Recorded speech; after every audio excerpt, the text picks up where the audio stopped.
జై భీమ్ 99 న్యూస్ కి స్వాగతం. పిసిసి అధ్యక్షుడు మహేష్ కుమార్ గౌడ్ చేసిన ఆరోపణలు అవాస్తవమని నిజామాబాద్ జిల్లా భీమ్గల్ మండల బీఆర్ఎస్ అధ్యక్షుడు దొరకంటి నరసయ్య విమర్శించారు.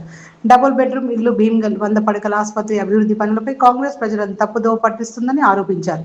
మాజీ మంత్రి ఎమ్మెల్యే వేముల ప్రశాంత్ రెడ్డి హయాంలోని పలు అభివృద్ధి పనులు జరిగాయని పేర్కొన్నారు. ప్రజలకు ఇచ్చిన హామీలను అమలు చేయాలని, అబద్ధపు ప్రచారాలు మానుకోవాలని కాంగ్రెస్ నాయకులకు నరసయ్య సూచించారు. జై తెలంగాణ, ప్రశాంత్ అన్న నాయకత్వం, కేసీఆర్ గారి నాయకత్వం, కేటీఆర్ గారి నాయకత్వం, జై తెలంగాణ. కాంగ్రెస్ పార్టీకి మొదటి నుండి అలవాటే. అందులో భాగంగానే రేవంత్ రెడ్డిని మించిపోయిండు పిసిసి అధ్యక్షుడు మహేష్ కుమార్ గౌడ్ గారు. మాది ప్రజా మార్కు పాలన అని నిన్న నిజామాబాద్లో చెప్తున్నాడు. ప్రజా మార్కు పాలన కాదు, మీది ప్రజా కంటక పాలన, ప్రజా వ్యతిరేక పాలన అని ఈ సందర్భంగా నేను తెలియజేస్తున్నాను. గ్రామాలలో తిరిగితే నీ ప్రజా మార్కు పాలన ఏందో, మరి ప్రజా వ్యతిరేక పాలన నీకు అర్థమవుతుంది మహేష్ కుమార్ గౌడ్ గారు. మీరు పట్నంలో ఉండి, హైదరాబాద్లో ఉండి, గాంధీ భవన్లో ఉండి మాట్లాడితే ప్రజా కంటక పాలన, ప్రజా వ్యతిరేక పాలన, ప్రజా సంక్షేమ పాలన నీకు ఎట్లా తెలుస్తుంది? గ్రామాలలో తిరుగు, ఊర్లలో తిరుగు, ప్రజల యోగక్షేమాలు తెలుసుకో, అభివృద్ధి పైన నీ మనసు నగ్నం చెయ్యు, అభివృద్ధి కోసం కష్టపడు, పనులు తెచ్చి ఈ బాల్కొండ నియోజకవర్గాన్ని అభివృద్ధి చేసి చూపియు. పోయిన మున్సిపల్ ఎన్నికల్లో 3 నెలల్లో 100 పడకల ఆసుపత్రిని తెరిపిస్తా, బస్ డిపోని తెరిపిస్తా, మార్కెట్ యార్డ్ని కంప్లీట్ చేసి చూపిస్తా అని చెప్పి నువ్వు 5 నెలలు గడిచింది. ఇటు అంచుకు కూడా కనిపిస్తలేవు, భీమ్గల్ కూడా అడుగు పెడతలేవు. మరి అడుగు పెట్టడానికి ఎందుకు అంత భయము? అంత భయం ఉంటేనే కదా నువ్వు ఈరోజు భీమ్గల్ ప్రాంతంలో అడుగుపెట్టడానికి సంకోచిస్తున్నావు. ఎన్నడా నచ్చినవా? మున్సిపల్ ఎలక్షన్ అయిన నుంచి భీమ్గల్ అడుగు పెట్టినవా మహేష్ కుమార్ గౌడ్ గారు? ఎందుకు భయపడుతున్నావు? ప్రజలకు 3 నెలల్లో పనులు పూర్తి చేపిస్తా అని చెప్పినావు కాబట్టి నువ్వు భయపడుతున్నావు. ఖచ్చితంగా నన్ను భీమ్గల్ ప్రాంతంలో ప్రజలు నిలదీస్తారని భయపడి నువ్వు హైదరాబాద్లో దాక్కుంటున్నావు మహేష్ కుమార్ గౌడ్ గారు. ఒక్కసారి భీమ్గల్కి వచ్చి చూడు. అభివృద్ధి అంటే ఏంటిదో ప్రశాంత్ రెడ్డి గారు చేసి చూపించిన అభివృద్ధిని.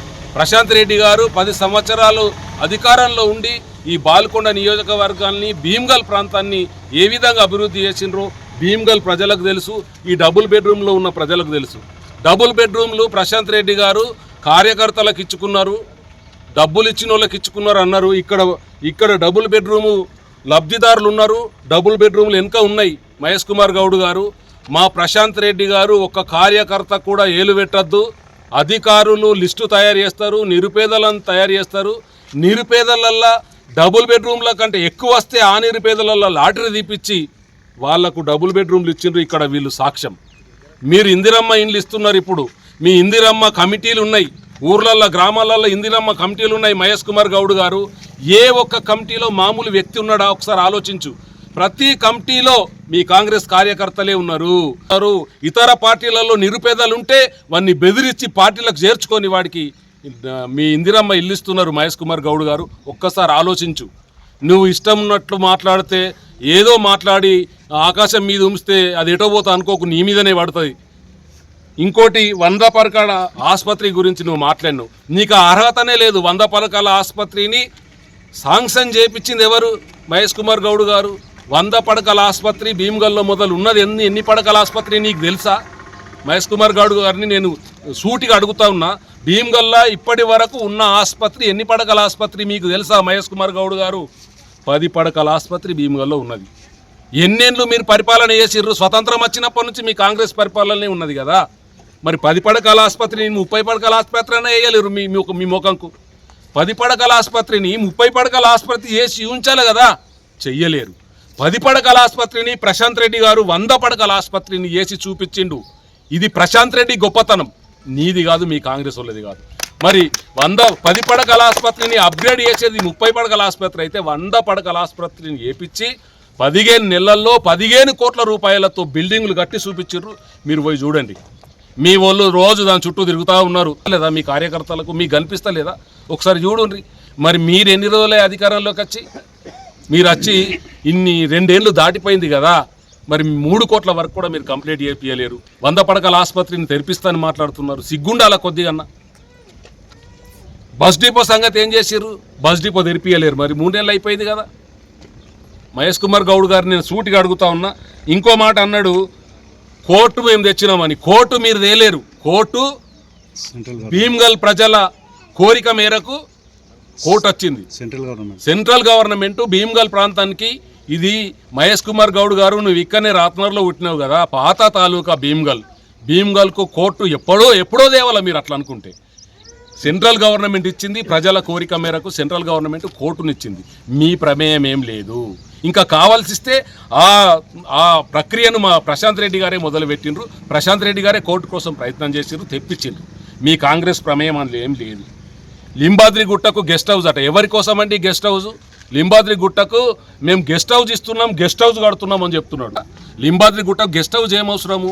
లింబాద్రి గుట్టకు 4 line road, divider, centre lighting, గిరి ప్రదక్షిణ రోడ్డు శాంక్షన్ చేపించింది మా ప్రశాంత్ రెడ్డి గారు.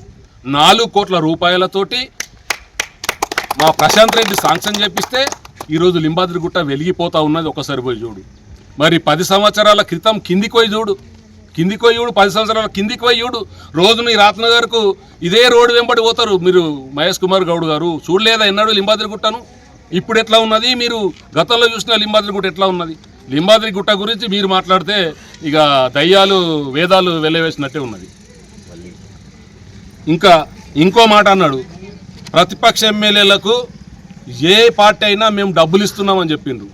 ఇప్పటికీ ప్రశాంత్ రెడ్డి గారికి సిడిపి 1 రూపాయి రాలేదు. ఏ ముఖం పెట్టుకొని మీరు ఆ మాట అన్నారని నేను హెచ్చరిస్తా ఉన్నా. ఈ సందర్భంగా 1 రూపాయి సిడిపి ఈరోజు ప్రశాంత్ రెడ్డి గారికి ఇవ్వలేదు. ఇచ్చినట్టుంటే నేను ఇక్కడ ముక్కు రాస్తా. భీమ్గల్ బస్టాండ్లో ముక్కు రక్తం మేము కార్యకర్తలు అందరం. 1 రూపాయి ఇవ్వలేరు మీరు 2 ఏళ్ల నుంచి ప్రశాంత్ రెడ్డి గారికి. ఏమని మాట్లాడతారు మీరు? అభివృద్ధి గురించి మాట్లాడమని చెప్తారు. రూపాయి ఇవ్వలేదు 2 ఏళ్ల నుంచి ప్రశాంత్ రెడ్డి గారు ఏం చేస్తారని? మీరు ముఖం లేని మాటలు మాట్లాడద్దు దయచేసి. మీకు ఏదైనా మీకు సిగ్గు మానం ఉంటే సిడిపి నిధులు ప్రతి ఎమ్మెల్యేకి ఇప్పియండి, దగ్గరుండి ఇప్పియండి. మీరు ఇప్పిస్తే అప్పుడు మీరు అభివృద్ధిలో పాలు పంచుకున్నట్లు అవుతారు. ఇష్టం ఉన్నట్టు మాట్లాడితే మేము ఎప్పుడైనా మేము ఈ ఊరికేనే లేదు, ఈ భీమ్గల్ ప్రాంతంలో నిన్ను ఈ ప్రాంతంలో తిరగనివ్వమని నేను సందర్భంగా హెచ్చరిస్తా ఉన్నా.